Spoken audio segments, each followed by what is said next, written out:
And '07. How about the clubs? You go to the comedy clubs? No, I haven't been to a comedy club yet. I've only done I've done Bars. bar open mics, Yeah. and I performed at a theater one time. So I feel like Oh, I c- yeah. it's- Adam Ray, yeah. It's almost like getting a blowjob before your first kiss. Yeah. Well, hey, But- man, what was that like? I mean, that was pretty crazy. I saw the pictures. It was pretty crazy. You It was, told me about it last week, so now let's talk about it. Let's set the scene. Adam Ray, as everybody knows, is kind of blowing up right now, Yeah. you know, with all the He's having Dr. his day in the sun. Phil, all these different characters. He does a good Biden.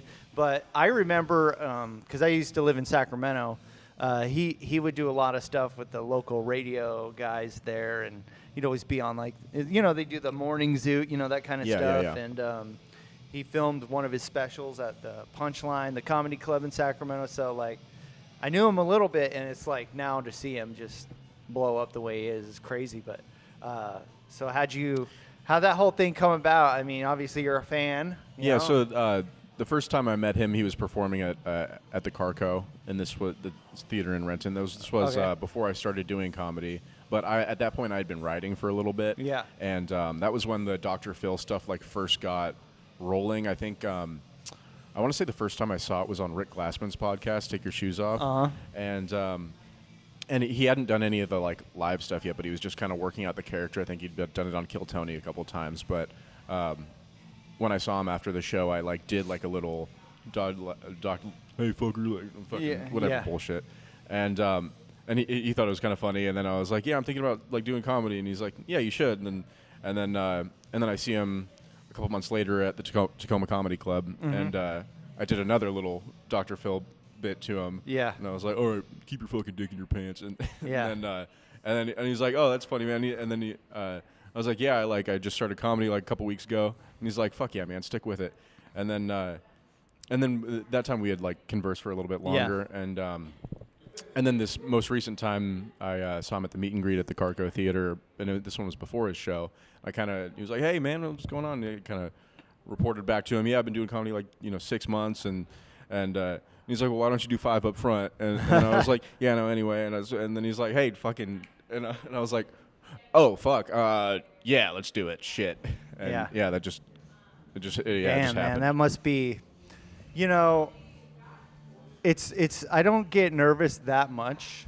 Sometimes though, because it's very rare I have like a full room, especially like a club and stuff like that, and that's when I get a little nervous. So I can only imagine what it would feel like for you, especially being so young, like starting and all that kind of stuff. So do you even remember like what you were doing, or did you get it? Did anybody get any recorded or? Yeah, I have an audio recording of it. Nice. Thanks to Andy Harder.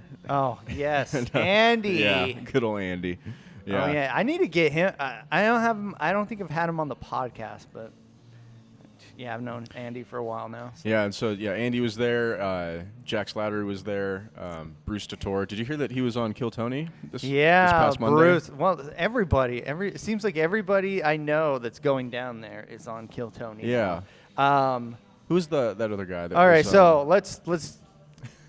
I don't know everybody, but obviously been around a little longer than you, so I could tell you at least what I know.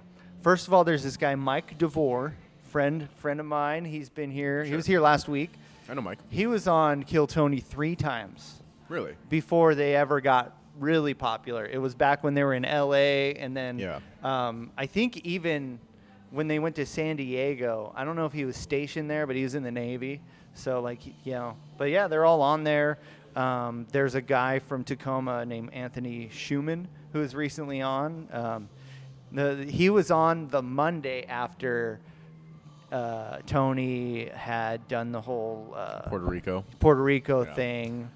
And it was like people were not tuning in happily to watch it. So he kind of missed like whatever opportunity he might have gotten out of that. And then I know a couple guys down in Tacoma who run a show called the Back Booth Bullies, Mason A and Macy Yo. And so both of them went down there. Yeah. They both signed up.